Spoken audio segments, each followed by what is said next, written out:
You made it to level 2, deeper questions leading to deeper answers. I'm Tomas Garza, and I'm here to help you decide to transform. I'll be setting the pace for the process to support your unfolding. Learn and commit to a practice that brings simplicity and an awareness of what is ready to be released. Join me now and allow the experience of a deeper sense of love.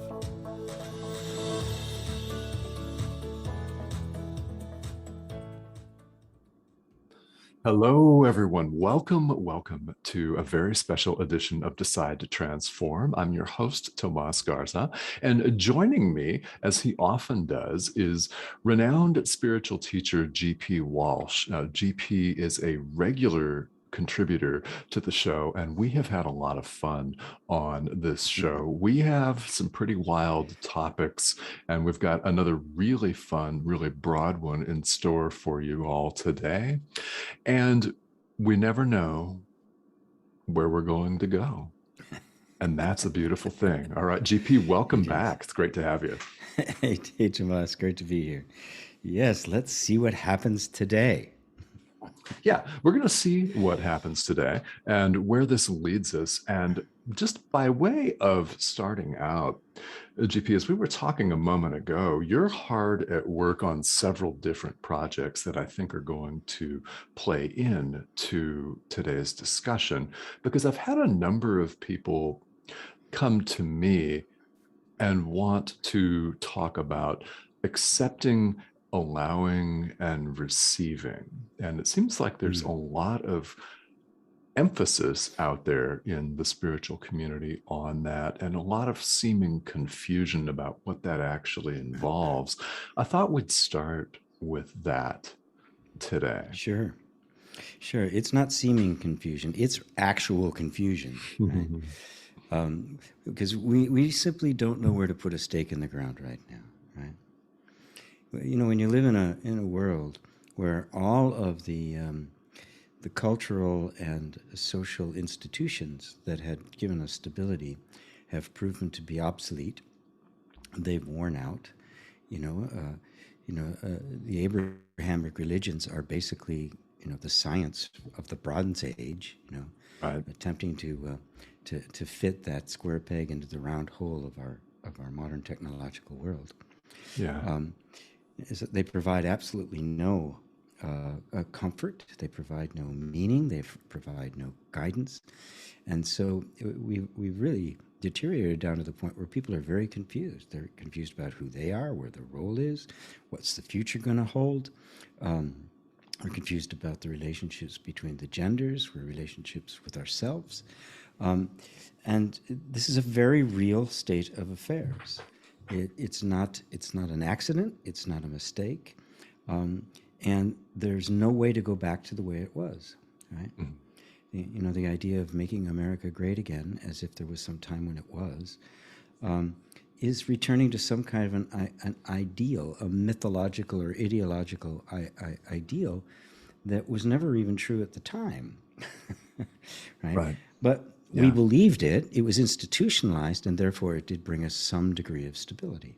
Mm-hmm. As all beliefs do. They don't have to be true. They just have to be believed on a large enough scale that we organize around them, and then we feel safe, right? Yes. And it works. Social stability and the search for truth are not the same thing. As a matter of fact, they're often very much at odds with each other. And so, there's always been, as part of spirituality, whether that be, whether that be like your traditional religious point of view, or a more, ephemeral spiritual point of view, there's always been at the heart of this a certain kind of surrender, a certain kind of letting go. Right? The metaphor is often been used of a death, an ego death, or a spiritual death of some sort, which is really a mythological device to where you get to the point where you run out of moves, right? Mm-hmm. Yeah. And you have no choice but to simply just surrender yourself to the moment, right? Because there's no way forward, there's no way back. All the doors and the windows are closed and shuttered. Yes. there's nothing you could do. And in a moment like that, which is for the human being the most terrifying moment there is, you can't run, you can't fight, you can't do anything. And so all of our normal reactive patterns are just sitting there on hold. Right. And when that happens, and if you extrapolate a little bit, you can see that's exactly what's happening to the world as a whole. Okay. When that happens, something magical has the potential for happening. Okay. Yes. Yeah. And that's that magic moment of surrender that is referred to in countless spiritual revelations, and in every tradition, right? Yeah. This happens to somebody, right? It happened to me. Exactly. And it was exactly that. Completely run out of moves. And I was just at the wit's end. I wanted to die, and boom, something just went click. Something genuinely surrendered. Right. Now, the downside of this is, like everything else, is that we hear about these things and then we try to turn it into some kind of process. Now I'm going to surrender. Right? Yes. Right. I had the way to surrender, and there's emotional release techniques, and there's, all of these kinds of things. Oh, yeah. I'm really going to let go now and just allow. But all of those still have underneath that motivation to get something, right? Yes. The ego wants to survive the journey. Oh, it most definitely does. It'll do anything. To anything to survive that. It says, okay, I'll surrender. Just, am I still going to get what I want? Which, of course, is not surrender at all. No. And so what's really amazing about it, and I'll get more into allowing and some of the processes by which you can come to that point in a bit, but what's really amazing about it is that you can't trick the universe. You can't con it. You can't appear to be surrendering. And we can't do it for ourselves. You simply can't. You simply will not do it. The body won't let you do it. The mind won't let you do it, right? It won't willingly give up, right? Until it absolutely has to, right? I think a beautiful illustration of this, if you've ever seen some of the nature films where the cheetah or the tiger or something, catches that gazelle, right? And then she's, he or she is leapt upon by 5 others, that are about to enjoy their dinner. And you see it struggling, doing everything it can to get away. And then all of a sudden it just stops. It just lays there. It's still alive, but you can just see it just said, okay, it just surrendered to its own demise. And there's just this tranquility around it, right? Yes. Now, animals don't have egos, right? So even then, the ego will be arguing for itself. Oh, of course. In human beings, until that point at which circumstances, the benevolence of life that does not appear to be benevolent, right, just sticks you someplace and just doesn't let you out until the transformation happens, like being the caterpillar in the cocoon. There's just no way out, right? Yeah. Until life has fulfilled its purpose. And this is the heart and soul of all spirituality. This is actually the heart and soul of the teachings of Christ, which are not taught in any church in the United States. Yeah, that's so true. Oh yeah. This is the true resurrection, right? Because without that complete death of my own self-interest, the resurrection into spiritual life can't happen. I will be trying to perpetuate that which was never me in the first place. And even after one of these experiences happened, the programming and the conditioning runs so deeply in us that it will continue. It will now come back and be a spiritual person. I'm the spiritual guy now, right? And start talking softer. I meditate 4 hours a day, and I'm holding my crystals and the like. It's so crafty. The way the ego could just keep creating itself over and over and over again, until finally, the aspirant becomes strong enough and wise enough. And this takes time. Yes. To be able to circumvent all of those various shenanigans of the of the ego, and finally be free of it. Now, in the meantime, it's not like it's an all or nothing game, right? Right. Yes. Life is far more benevolent than that, right? Because, matter of fact, nobody can do this. Nobody can just, okay, I'm going to surrender now, right? Yeah, if only it were that easy, that'd be great. If only it were that easy. No, yeah. It takes wisdom, it takes time, it takes patience, many iterations of surrender at various levels, right? Yeah. Before the moment comes of the big one, the total surrender of your human life, right? With absolutely no idea of what's going to happen next, and holding on to absolutely nothing. I mean, that is the spiritual ideal that's held up, right? Yes. But of course, that's there. We're here. I mean, you've got all the ascended masters, the Buddhas and Saint Germain and Christ and all these figures and stuff. It's like the gulf between us is like, oh my God. No. Right. Yes. No way. There's just no way I'm going to get there. So in mercifully, there's all sorts of various kinds of practices and techniques and teachings that help prepare the system for that. And it's one of the biggest things I noticed in my spiritual awakening, and the initial part of my spiritual education came before the internet, before information universally available. And so I was just kind of whatever I could get from books, whatever I had, which were not many at that time. Okay. Yeah. Right. Piecing all of this together. So it was clear, just from what I had gleaned from the traditions, that there was a preparation of heart there, that this was not something you just dove into.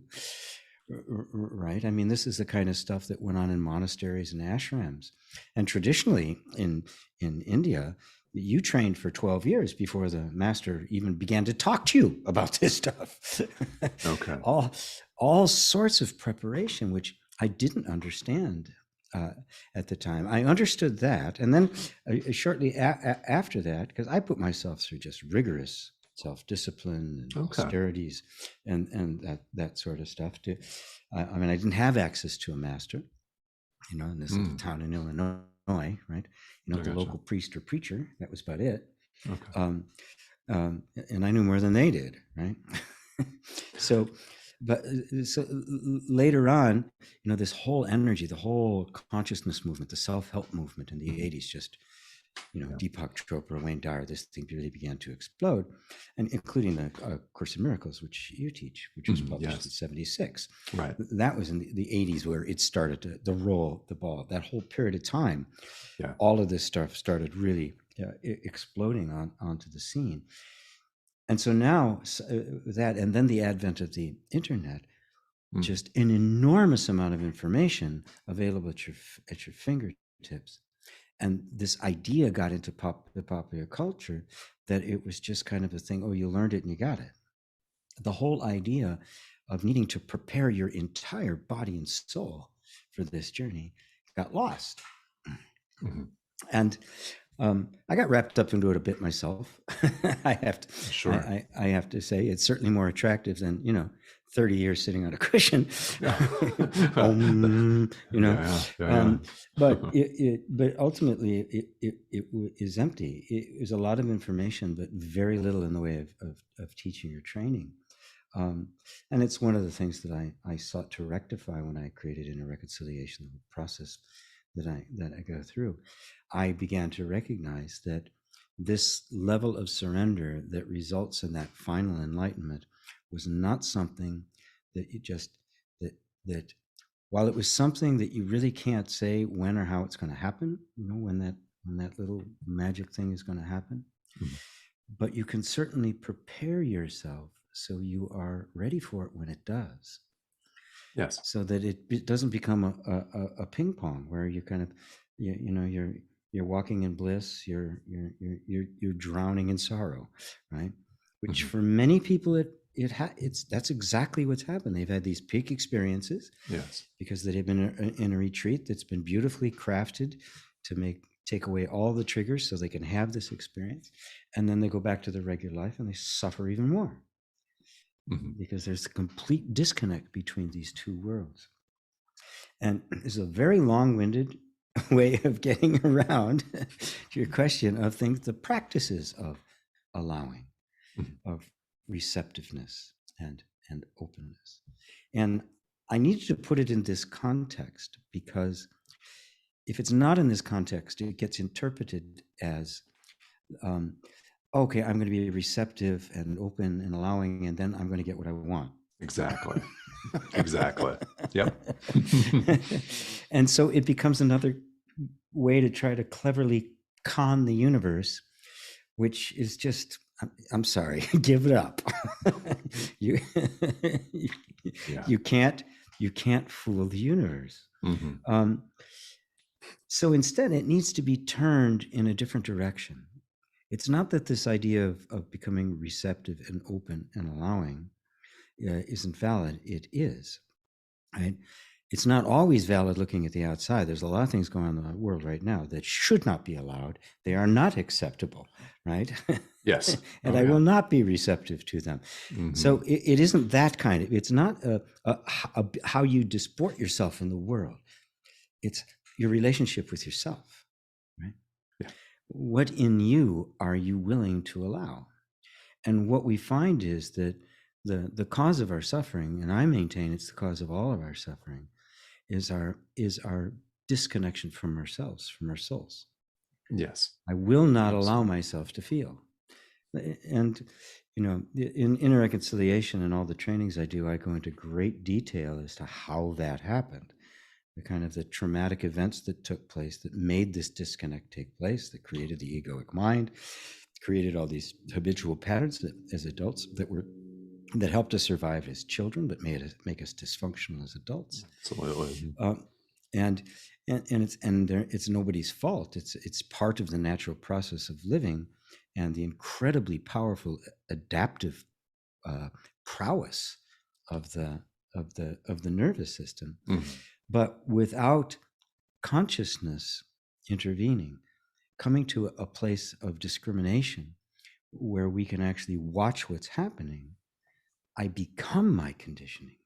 I'm Mhm. identified with my conditioning. And now I become somebody I'm not. I get lost in just the automaton, the robotic functioning of the whole energy system, Yeah. and therein I lose myself. And the first step to the recovering of that, to the reconnecting with the reality of you, your soul, your pure, innocent, or original innocence, is to listen to yourself, Mhm. to stop the internal battle. As a matter of fact, stop self-help. While we're at it. Yeah. Yes. Yeah, this Oh. does not make me popular on in a lot of places, No, no. right? But Well, that's all right. but self-help is the business of fixing. It's well-intentioned, Mhm. and there are actually some very good techniques to be used. But it's not in the business of helping you know who you are. It assumes you're broke and needs to be fixed. Yes. Exactly. And then a million different ways in which you can be fixed, and none of them work.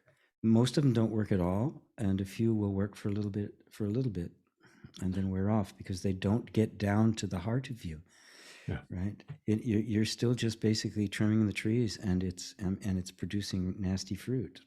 You can pull off the fruit; it's just going to produce more. You got to get to the roots, Mhm. and the roots, like any tree, lie out of sight. they are deeply hidden underground.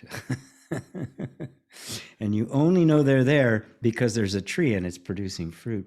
And you can only know the quality of those roots by the quality of the fruit. And so it becomes quite a fascinating exploration into a world that you cannot see directly. Mm-hmm. You can only see by the effect it has on other things. Mm-hmm. Yes. Yeah. And listeners out there, GP created the program called Inner Reconciliation that we're talking about.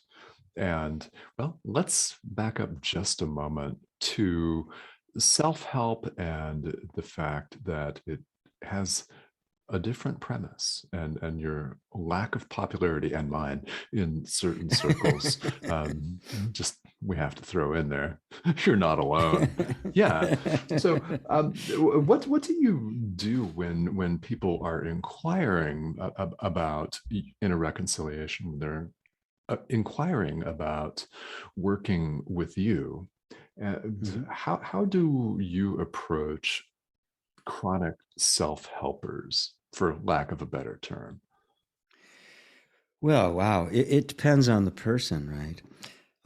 Now, the first thing is if they have approached me, Mhm. they're already suspect. They're already suspicious, right? Yes.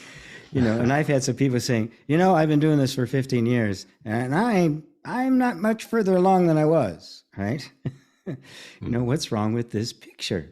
Yeah. Um, Other times, maybe somebody will hear me speak about something, and because I understand the mentality of self-help, I understand why it works, but Yeah. I also Yeah. understand the area underneath that it's not getting to.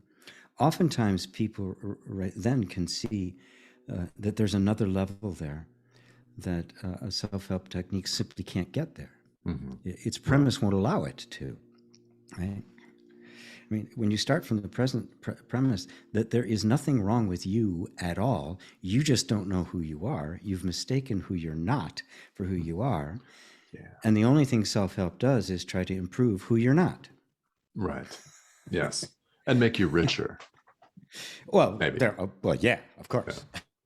Yeah. I mean, we Because have to that's say the only that. problem, right? Yeah, the only problem is I don't have enough money. It's the Right? only one. I'll spot you at 20. Will that work? Spot me through. That can almost get me a latte in Seattle. Yeah, just about. Just about. Yeah. Just about. But if you're listening from San Francisco, that won't buy you a latte. We're sorry. And New York. No, Yeah. Sorry. no. Sorry, guys. Sorry. Mm-hmm. And Omaha, but unfortunately, they don't have latte. You can get a cup of coffee in the Bismarck. Fantastic. And it doesn't cost $20, I'm sure. No, not at all. A couple bucks with free refills. There you go. Yeah. Yeah, Yeah. Well, with gourmet coffee, I guess they really couldn't justify free refills on some expensive beans, could they? Really? We're off the yeah. subject, but that's cool. We do this. Yeah, that's cool. We're going to go into the margins on designer coffee. Right. Who knew? A show about Who knew? spirituality and designer coffee. And we're coming back to the premise, the overall premise that self-help, and however well-intentioned, assumes that there's something wrong with us. And what we're saying is there is, in fact, nothing wrong with you. So people come to you, GP, having tried pretty much everything. Mhm. And when they hit that wall, really, how do you begin to work with them? How do you help them through this, and with accepting the premise that we're not broken? Well, I have to show them they're not broken, Okay. Yeah. Yes. both cognitively and experientially. Right? Hmm. If somebody's more intellectually inclined, um, I may start with just explaining how the nervous system works, right? Very simply, right? How this happened, and this the natural adaptive capability of your energy system. Yeah. If you put a child in any environment whatsoever, they will adapt to that environment. If they can't, they die. It's that simple, right? And because the human body and the human nervous system is to date the most adaptable naturally occurring structure in the universe that we know of, right? This is why we're so successful. We can adapt to anything, right? Now, Right. that adaptive capability is what, and the natural need of the human child to be completely taken care of by its parents, completely vulnerable for years, right? Mm-hmm. Requires that the nervous system conforms itself to whatever that environment needs it to be in order to get its needs met. Okay. Yes. Yeah. And so, as far as the nervous system is concerned, it is a simple matter of this behavior, whether it be totally, even though it is totally natural to me, gets me in trouble. It earns me the displeasure, right? I cannot risk losing the attention and care of the caregivers. Therefore, this behavior, even though it's me, down in the basement it goes. It can't come out, right? And it will create alternative behaviors that aren't me, that are what is expected, act them out, and it gets its needs met. Because for your nervous system, the number one job is survive, and it does not care how it does that. Yeah. Now, this is all happening before you can talk, before you can think, right? Before you can walk. All of this stuff is taking place. So by the time our cognitive capabilities come online, these behaviors are so solidly solidified in the nervous system. They're automatic, right? Yeah. They're reflex, right? Oh yeah. They were not created through thought. They were created in the natural response to the system, that you naturally assume that these behaviors are who you are. And that's the soul disconnect. That's how you get lost. And that's the creation of what we call the ego. Mm-hmm. Right? Now, notice, nothing is broken in this system. It's functioning absolutely perfectly. Yes. Everything has happened exactly according to design. Yeah. Yeah. Mm-hmm. So show me where it's broken. It isn't broken. Now, just a little cognitive shift is the strategy that the nervous system came up with to keep you safe as a child, right, doesn't work when you're adult. It's simply obsolete. Right? And what it had to sacrifice in order to do that, in order to maintain the bonding with the tribe, it sacrificed your individuality, your authenticity. As an adult, what you need is your authenticity. Yes, you do. Your real self. And there's the problem. There's nothing wrong with you, right? But you've got this incredibly powerful mechanism that thoroughly believes if the real you makes an appearance, you will die. And it's not going to let that happen. Mm-hmm. And this is why we run into self-sabotage, self-judgment, all of these things to keep you from coming out. Right? Yeah. Now, experientially, it's actually very easy to have an experience of this. And it simply starts, and in the beginning, everybody needs to be guided through this. Because remember, the nervous system is completely opposed to you getting in touch with any of this stuff that's down inside of you. Yes, right? For sure. Right? Yeah. Not because it doesn't like you, not because it, is trying to make your life miserable, but because it is just dutiful in protecting you. Right? Mm-hmm. And it says, if this comes up, I'm in trouble. I mean, it's still stuck in that world. It doesn't know that the war is over, right? Yeah. And so the first thing you do is simply turn people into their bodies. Okay. You simply start to feel your own body. Mm-hmm. It is so direct and so simple, but you'll notice an enormous resistance to do it. Sure. You just put your attention on your feelings for a second, and immediately your mind will start chirping up about stuff. There'll be judgments. Oh, this isn't very good. How long is this going to last? Is this going to do anything for me? How is this going to increase my bank account? All those stories will be there. Now, with guidance, you just keep you there for a little bit, right? Yeah, right. Let the mind do that. That's what minds do. Yes. Yeah. Yeah. Thank you. I don't need you right now. I'll be back. Don't worry. Right. But I'm just going to, and little by little, suddenly something naturally begins to open up. We start to reconnect with our own feelings. And you feel the body for the first time. And the more you do this, the more aware you become. And the more aware you become, the more you experience. More stuff is going on.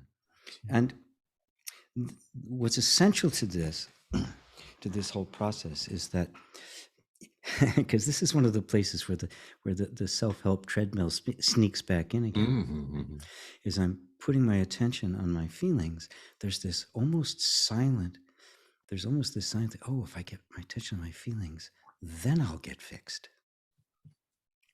Yeah, we still want to get fixed. Yeah. Mm-hmm. And there's this idea then that there's still I have an agenda. I'm feeling so that something else will happen. And this is the most subtle and the most difficult chain to break, to bring you to this place where you're feeling for no other reason than to feel. That's it, right? As one person put it, we're not trying to feel better. We're trying to get better at feeling. Okay. Yes. So that you just let yourself feel with no agenda whatsoever, with no intention, with no mission, nothing. Mm-hmm. It is a pure introspective meditation that is fulfilled by the act of doing it. It serves no other purpose. And when you are feeling yourself, listening to your body, to what's going on inside of you, without an agenda, without seeking to change anything, that's love. That is unconditional love. Oh, okay. Mm-hmm. And love creates an inner space of safety, because love is safe. The nervous system doesn't have to defend itself against love. Yeah. And what caused all of the conditioning and trauma, all the stuff in the first place? It wasn't safe to be yourself. That's what made the adaptation take place. So what happens if this inner environment switches from danger to safety? Immediately, the system is going to begin to adjust to it. It's going to, that's the new container. What does the system do? It adapts. It will immediately start to adapt to that new container. And as that happens, you will feel it. The whole body will relax. You'll feel it. It is absolutely unmistakable as the body drops out of defense. Because unwittingly, all of these various kinds of self-help techniques are creating that sense of defense. If I'm going in with the fact that I'm broken, that's the same attitude my parents had, right? Yeah. That I had to respond to. Mm-hmm. And so what's it going to do? It's just going to dig in its heels. It's going to double down, right? More of the same. Sure. And of course, it knows how to deal with that perfectly, way better than you do. I mean, it's perfectly defended against all that, which is why it never works. Mm-hmm. You can smell it a mile away. But what happens if it's confronted with unconditional love? Mm-hmm. Everything just comes down. Now, when that happens, that door to your inner world begins to open up. And that's when all of the stuff comes up that we regarded as demons and traumas. And it can be intense. It can be quite a revelation, but yes, this is depicted in myths as the underworld that you have to get access to. And you have to get access to it by going past the dragon, right? Yes. Or Kerberos, the three-headed dog that guarded the gates of Hades, the underworld. Right? Yeah. Why would anybody want to go there that they need a dog, right? 3 heads. Well, yeah, with 3 heads that sees everywhere. Oh, and snakes on his head and a serpent's tail. I mean, this is a fierce beast. Right? Oh, yeah. He's guarding this underworld. He's guarding the real you, protecting it from all of this onslaught. When you show up in total love, unconditional love, the dog starts to just whimper, right? Yeah. It lets you in. It opens the door. And these disowned fragments of our soul can begin to begin to emerge. And at first, they may seem kind of scary. Right? Sure. Oh yeah. I mean, they've been characterized as scary. They've been characterized as demonic. Right? Yes. That's one of the ways we kept them suppressed. Right? No, I can't go there. I can't go there. And then you find this entire transformation takes place. They transform from demons into angels right before your very eyes. And that it's an experiential process, and it works very quickly. And that's why I call it's an inner reconciliation. You're reconciling with yourself. You're coming back into love and harmonious agreement with yourself, and you find there's never been anything to fix. And all it needed was a loving environment that could respond to, like any child would. Right? Yeah. Yes. And once people begin to have these experiences, and then this applies to all kinds of spiritual practices. Once people begin to have these experiences, what are your suggestions for how people can remain in that and stabilize it? Because we go, like we've talked about a few minutes ago, to a retreat environment where we may have some profound experiences and realizations, and then go back to work on Monday. So how does one yeah, and you're yelling at your stabilize? wife. Oh, yeah. You're flipping off the guy in traffic. You go, absolutely. What happened? He cut me off. Right? Yeah. He cut me off. Yes. Okay. The first thing is, again, there's nothing. You're not broken. This is what happens. This is how it works. Yes. Right. Absolutely. The Hollywood stories of the Great Enlightenment. He goes up on the mountain, comes back down. And, he's like perfect from then on. Just doesn't happen. It simply doesn't happen. Christ had his temptations, right? Buddha went through years of austerity. No, for sure. The story of real masters was not one of this, this path strewn with rainbows and unicorns. There was even one Hindu sage. I can't remember his name right now. He was an assassin. Oh, really? Oh, okay. Yeah. Had a spontaneous awakening. Yeah. I mean, literally hundreds of people he had killed. Oh, wow. Right? Okay. Yeah.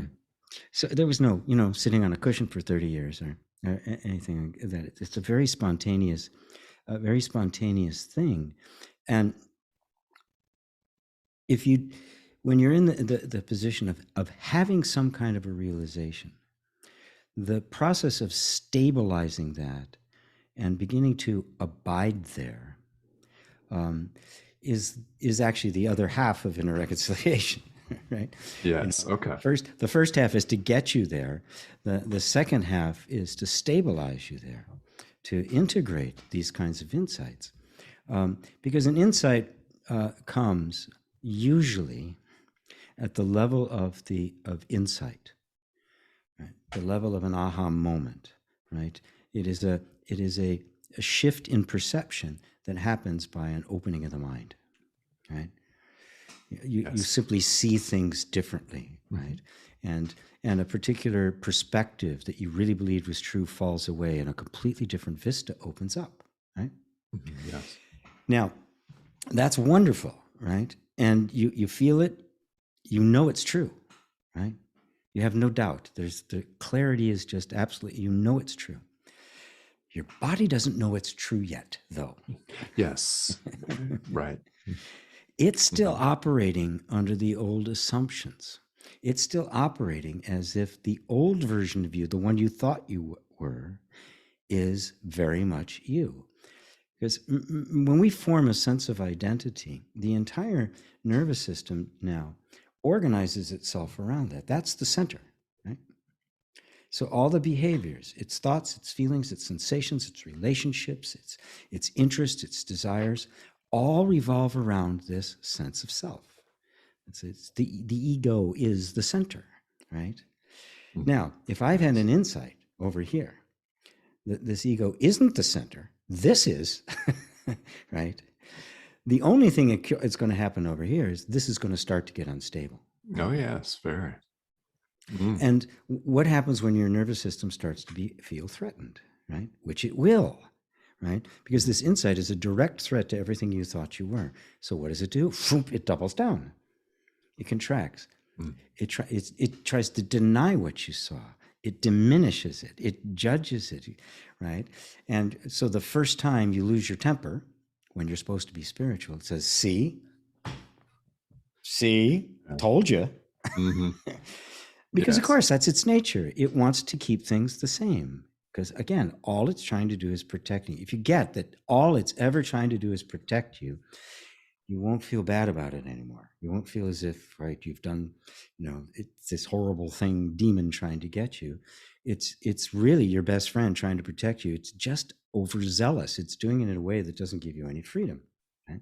For sure. So that means now the insight has to solidify for you. It has to be fed. It has to be nourished. It has to be encouraged, which is why there are things like sanghas and groups and communities, yes. right? So this can solidify and have an opportunity to begin to gently unseat the egoic mind and replace it with the true sense of self. And this is where the rubber meets the road. This is where all the work is. Right? Oh, yes. Right, because this, you're talking layers and layers of behaviors, literally millions upon millions of programmed responses, all implementing this false sense of self. Right? And all you've got is an insight, right? You are definitely David and Goliath at this point. Oh, yeah. Yes. Oh, yeah. Right. But over time, a conviction begins to grow. And what inner reconciliation does at this point is it establishes this very gentle and compassionate relationship between you and the ego, which is nothing but the organization of the nervous system as it is right now. The ego is not a thing. Right? Yes, exactly. Yeah. It's just how the nervous system happened to organize itself, and it worked, kept you safe, and so it solidified. So now we're very, very gently taking little bricks out of it and replacing them with other bricks in this atmosphere of love. We're creating an atmosphere of love. And in that atmosphere of love and acceptance, the system itself begins to see that I don't really need this behavior anymore. Absolutely. Because that danger isn't there anymore. And it begins to dismantle, at which point you begin to start feeling the insight. Mm-hmm. It's moved down to the level of the heart. It's begun to colonize the system. And over time, it can be a relatively short time, it can be decades. It doesn't matter.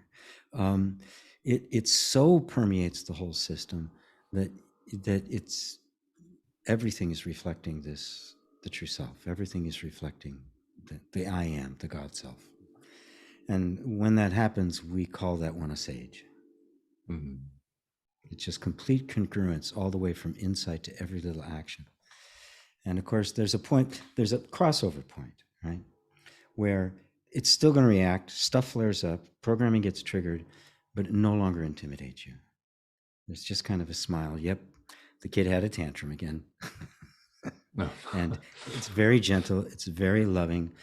No story gets created, right? If you get angry with somebody, it passes, right? If you get hurt, it passes. Nothing is held on to. And when there's nothing held on to, you find this energy is constantly coming and going. It doesn't stay, it doesn't stick, it doesn't last. And that's when you have the sensation of just really being free long before you're a sage. Right? Yes. Yeah. Yeah, absolutely. And happily long before, or maybe long before. Oh, thank God. Yeah. Well, it happens right away. That first feeling of freedom is wonderful. Mm-hmm. And as it begins to sink in and there's more and more just loving, compassionate acceptance of the reactive patterns of the nervous system, they dissipate. And it doesn't take long to turn the tide and have you walking in the right direction. How long you're going to have to walk for, Who knows, right? But you're heading in the right direction and you know it. Mm-hmm. Yeah. Because your life will begin to reflect it. Stuff in your Yes. life will begin to manifest that, but it won't Oh, be yeah. the kind of intentional manifesting that we like to think about. It will not be what you think you want, because you don't know what you want, because you're this, because you think you're the one who doesn't exist. Exactly. Yeah. Yeah. And then that can be such a hard thing for us, is not knowing our own best interest and admitting that we don't know what we want. We don't know what's in our best No, interest. Yeah. we don't. Mm-hmm. No, and when you really get that, you will find that life is always benevolent. It is. It's always working in your best interest. You didn't think it was because it was contrary to what you thought you wanted.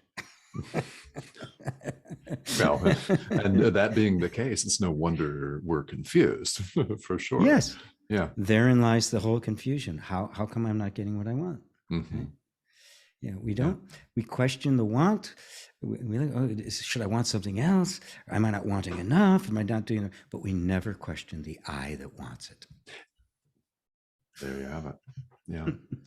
Yeah. And there you have it. And guys tuning in here to this show, this is GP's signature program, Inner Reconciliation, that we've been discussing. And it's a very, very profound approach. And who knows how long we'll have to walk once the first realization occurs. But, well, we can both tell you it's a game changer. It's a game changer. Yes. It is. It's a happy trip just knowing you're headed in the right direction. Oh man, yeah.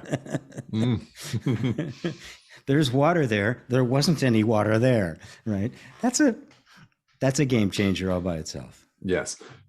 Yeah, it really is. And this is where lives become really profoundly changed, because GP, as you mentioned, we begin to see this change reflected back in what appears to be our exterior life. Yes. Yes, inevitably, right? Mm-hmm. But it happens very naturally and really without intention. Right? Mm-hmm. I often refer to it as the wake of a boat. Oh, okay. Yes. You get in a boat, you're going to make a wake, right? Mm-hmm. Nobody gets in a boat in order to make a wake. Well, right? To spin around in circles, right? Now, teenagers cutting cookies and things like that. Right? Sure. You get in a boat because you want to go somewhere, right? And the process of going there creates a wake, right? Mm-hmm. And now if I turn around and go, oh, wow, cool wake, I'm going to run into something, right? I can't pay it. That's not important. That's not important. So you keep your eyes on where you're headed, and that means freedom, love, peace, stillness, compassion, all the best qualities of humanity is where we're headed, and they begin to appear in your life. Mm-hmm. And as they do, they have an effect.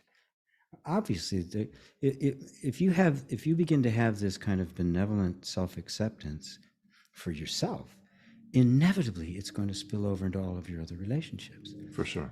The truth you see about yourself, you realize it's the truth of everyone. Everyone has been experiencing this. So your just overall compassion for humanity in general goes up. Yeah. Your ability to be wise and discerning increases. It's inevitable, because this is at the heart of everything we're doing. Right? This disconnect from ourselves has created the chaos in the world. It's created the confusion. It's created boys and men's bodies with really big weapons. It's created the deceitful politician. It's created all of these. They're all suffering from exactly the same disconnect that you did, right? Right. Which opens your eyes to a wisdom that is capable. You may be called on. It might not. You may be called on to be a Gandhi. You may just make a difference at a local PTA meeting, right? Or in your church, right? But it will profoundly ripple forth. It can't help it. It has to touch everything. Yes. And because it is completely loving, the self-hatred and everything has disappeared, it becomes other loving. And then you do fulfill what Christ had to say, which is love your neighbors as yourself. Yes. Mm-hmm. Yeah. And then love simply extends itself in this case. Yes. Yeah. And the wake of that boat just keeps going. Yes. That's a wake, and it's a fun one if you're water skiing to hop on and ride that one. By way of Absolutely. a nice visual. Yeah. Yes. Well, and GP, this is really wonderful because we've talked about inner reconciliation here on the show from time to time. But guys, if you're out there listening and this is your first exposure to this is GP's signature program, Inner Reconciliation. And more information can be found on GP's website, gpwalsh.com. Now, GP, when we were talking a few minutes ago here before we started to record this show, you mentioned that you're working on a book for inner reconciliation and a group for men and a group for women. Is there anything that you'd like to say at this point about any of those? Oh, I'd love to. All right. Yeah, the book is long overdue. I love it. Inner reconciliation, at least as an understanding, before it was named inner reconciliation, came into being for me probably about 15 years ago now. Okay. And has been developing over time. And I've developed courses, and I have online courses, video and audio stuff. I've got exercises for learning to allow and body awareness, and I've got countless meditations. I never set any of this down in a book. And I thought it was a high time that I did that. And I recently did a series of 8 videos on just an introduction to inner reconciliation, the premise, much of what we were sharing here, the premise of it, how it came into being, and a little bit more about my background and the like. And I decided to transcribe it and turn it into a book. I decided that would be a good basis as an introduction. So I call it End Suffering, Be Happy. Okay. An introduction to inner reconciliation. And well, it's gone from 60 pages of transcript to 150 pages now. And but I do think I'm kind of zooming in on at least what I think will be the first version to go to a real editor. Okay. All right. Yeah. And I am looking for a publisher. I don't want to self-publish it. Okay. I think it should be published somewhere else. And I myself, as one of the parts of my journey prior to inner reconciliation, got involved in the men's movement of the 90s. Yes. The poetic movement of Robert Bly and Iron John, Sam Keen. I went through a couple of 2 different male initiation rituals. Okay. And discovered a whole realm. When I first had my spiritual experience back in 1971, the only thing was available to me was Bible stuff. In the Midwest and U.S., that's all there was.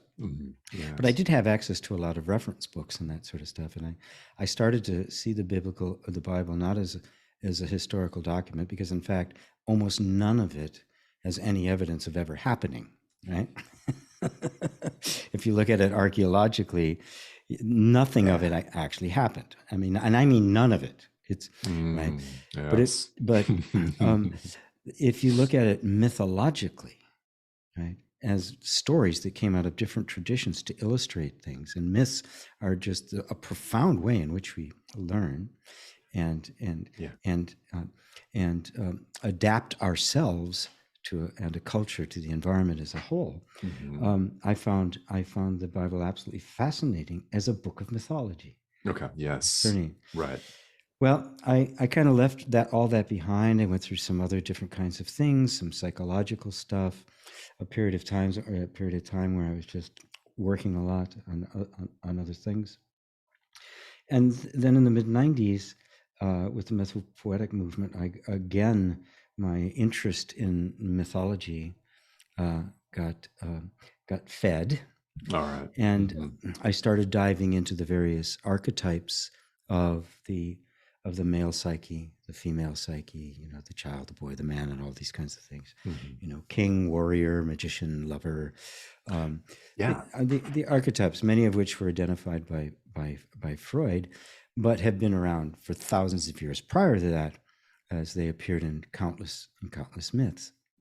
And so that whole thing got rekindled for me.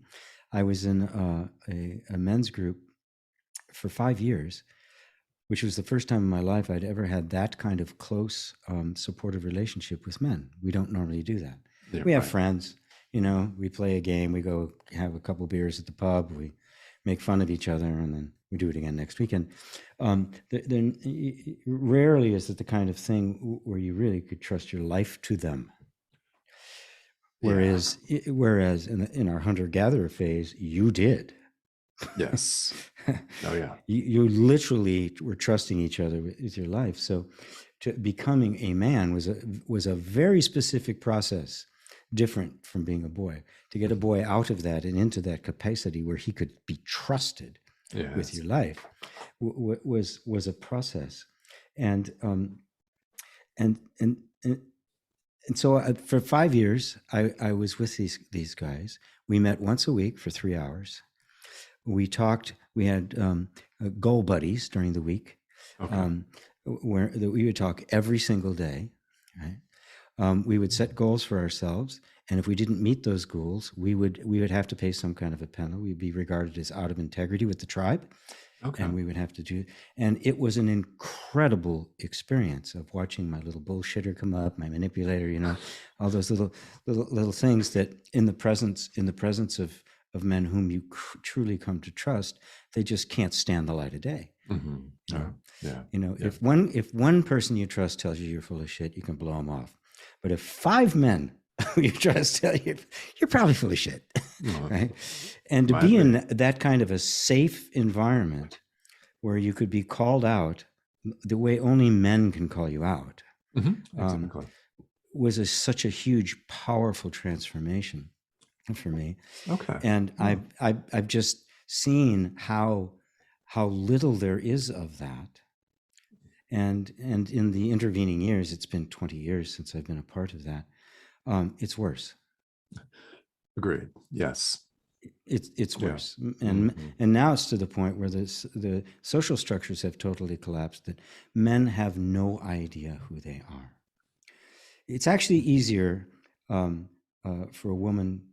a girl to become a woman. Yes, it is. If you look at it traditionally, the boy and the girl as children they have the exact same needs. They're same emotional level and all that kind of stuff. They need the same kind of mothering. They need different fathering, right? The relationship with the daughter and the son is different. But there comes a certain point at which the boy has to leave his boyhood behind, you know, because traditionally hunter-gatherers, the girl was going to stay in the world of women. She was going to have babies, and which was not what we think of it, not the homemaker. I mean, this is the center of manufacture. They made everything. They did everything. This was not, you know, this was not Donna Reed, right? Right? But the boy had a completely different job in the world. So he had to be taken out of that world, right? And taught how to be a man. There's a wonderful movie back in 1985. It was called The Emerald Forest. Yes. And it was about a young white boy, a very young white boy, who gets lost. His parents get killed or something, and he gets adopted by a tribe of Aboriginals who raised him as one of their own. And at one of the crucial moments in the movie, he's hit puberty, and there's this very pretty little girl, right? And they're playing together in the by the river, and suddenly the chief of the tribe shows up. They've noticed the shenanigans going on, right? Oh yeah. You know, between the young couple, and across the river, the chief shows up with a couple of other of the elders and the boy's mother, and he calls him, "Tommy, it is time for you to die." Of course, the kids stare, and Mo says, "No, does he have to die? Does he?" She plays right along with the whole thing. Yeah, right? Yes. And off they drag him. They put him through this, you know, horrendous ordeal, right? Where he literally has to come face to face with his own death. Right. In this particular case, I think they tie him up onto the ground, cover him with red ants, and leave him for the night. Mm-hmm. Yeah. Oh yeah. He survives, of course. They're not going to kill him. He's just spent the whole night dealing with his own terror and the reality of his mortality, which means his dependence upon the tribe, his interdependence with the tribe. And then in the morning, he's given some kind of a hallucinogenic in which he has to go to seek a vision for his life. Right. Mm-hmm. So it's such a graphic illustration because we don't have anything like that anymore, right? We don't. Yeah. And as a result, I can say for the most part, the world is definitely, not for the most part, run by boys and men's bodies. Mm-hmm. Oh yeah. And they're governed by that kind of boy psychology. And this is the state we are in. And so I really felt this calling. And plus, I have a lot of women saying, could you please teach these men how to be men? Oh, yeah. Yeah. There's a lot of calling for that. There is a lot of calling. The women are disappointed. Yeah. Oh, they're forced into a role they don't want to be. They're tired of Peter Pan, you know? Mm-hmm. and it's like, can you just grow the fuck up? And of course they can't. They don't know how, because boys don't just grow the fuck up. They have to be turned into men. Exactly. And of course, I can't take them out in time to a hill of fire ants now. Well, with the proper waivers, I don't know. No. Yeah, but what do you do, right? Or you can get in like that one guy who was a fault shaman. He thought he wasn't. Ended up killing 4 people in a sweat lodge, right? Very irresponsibly. So how do you do it now? Well, it's got to be a psychological journey. Yeah. It's got to be an inward journey where you're facing these demons in a setting where you can, but you're not let off the hook. And I had that experience with this men's group. Right? Okay. And it was like that. It was hard to hide. I tried. Of course. Oh yeah. I tried. Yeah. And the male initiation rituals that I went through are the same way. They just make it impossible for you to hide. And put you under these kinds of stress, take away your identity and all sorts of things, and then be reunited again. So I'm putting together a workshop for men to try to introduce them to this approach and to expose to them their own boy psychology. All right. And it's rampant, right? The boy psychology. Look, what are the most popular movies coming out of Hollywood? Superhero movies, comic books. For sure, yeah. Comic books are infantile mythologies. The hero is immortal. They're indestructible, right? They only have like one flaw, and that's just enough so they have a villain, which they vanquish every single time. Right? Of course. Yeah. They are not mortal. They are loners. They answer to nobody. They always know what's right or wrong. They have no interdependence whatsoever. They are superior to all others, especially women, unless, of course, it's another superhero woman, right. which is, they have a different kind of thing. And this has been picked up and amplified in video games, which are all boyhood mythologies. Oh, absolutely. Oh, I die, I got another life. I'm going to grab another life. You're never vanquished. It keeps going over and over again until you get to the top. The idea that this is the end never occurs to them.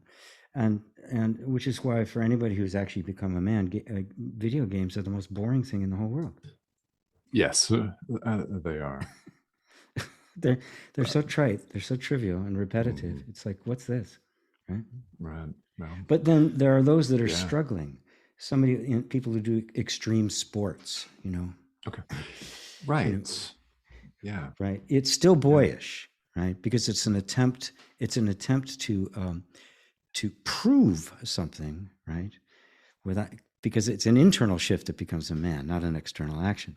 And therein lies, but nonetheless, that's exactly what they're trying to do. They're trying to confront death, right? Because no one has brought them to the point where they actually have to. And it's beautiful because that's the meaning behind the resurrection. It's the meaning behind all sorts of mythologies where somebody, dies and comes back, or they're in the belly of a whale, they're sunk to the bottom of the sea. Yeah. All of these places where there's no return. But then mystically things happen. A mentor shows up. They're giving some magic powers, and they manage to get through the ordeal. But what's interesting in most of them, after this, they've come through all of this. They've realized these as on their way back, all of the special powers they have go away. They lose them all, and they come back just as themselves. To show the real point, this is the real power. Yes. And so it just became really interesting. Now on the woman's side, it's a completely different mythology, and softer, gentler, receiving. It's a different kind of power. Yeah. Oh yeah. But mythologically speaking, the feminine is the highest, right? As Joseph Campbell put it beautifully, he says, woman is life, men are the protectors of life. Yeah. Yes. That it was, even in Hinduism, which has just got more gods than you can count, it was the feminine principle, the mysterious, formless feminine principle that gave birth to all the gods. So the ultimate, the highest, is the feminine aspect. Even in the book of Genesis, right, where you see all of creation ascending, right, through the creepy things on the earth, to the mammals, to man, finally woman. Woman is the last in the whole story, right? God's been kind of improving on the design. Yes, yeah. And so it's a very different thing that women have to step into. And it's incredibly difficult for them, because in order for a woman to fully step into her power and her goddessness, she needs her protector. Exactly. And there ain't many of us to come by right now. No, they're not. No, we're few, very few. And so it's particularly difficult at this juncture, because they're forced to be something that they're not. And then you end up getting these incredibly horrible distortions, like a Margaret Thatcher or Hillary Clinton, which should just really distorted feminine. Right. That have become the shrew. They've become a Cruella de Vil, right? They have indeed, and the world's full of examples of that, as well as of boys in men's bodies. Turns out a lot of them are in politics, but we won't get too far into that. They're drawn to external power and the power over others. Precisely. Yeah. It's an addiction. They are. Yeah. Well, and GP, this has really been a wonderful take on specific issues, specific work facing men and women. So these are workshops that you're developing, and can we tell the listeners when they might expect to see more information on this? More information will be coming as I'm developing it. The workshop for men, I'm expecting to be somewhere in October, November timeframe, and the women's will be a couple weeks after that. Okay.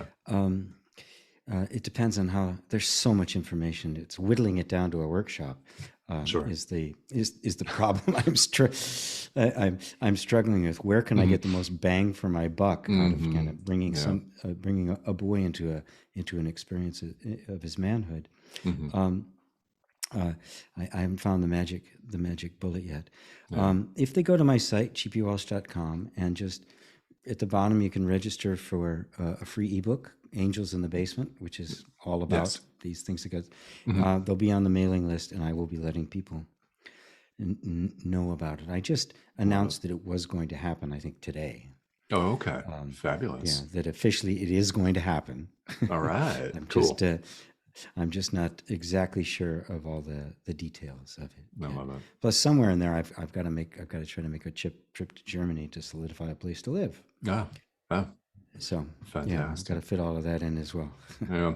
Well, then there are always a world of a world of ideas out there, and listeners, GP has been at this for decades. That's a lot of content. Okay, and It's a lot of it's a lot of content. It's great, and it's all content. wonderful content, including the ebook "Angels in the Basement" and "Inner Reconciliation" that we've talked so much about on this show. All of these details are available on GP's website, gpwalsh.com. And GP, this has been really wonderful and entertaining.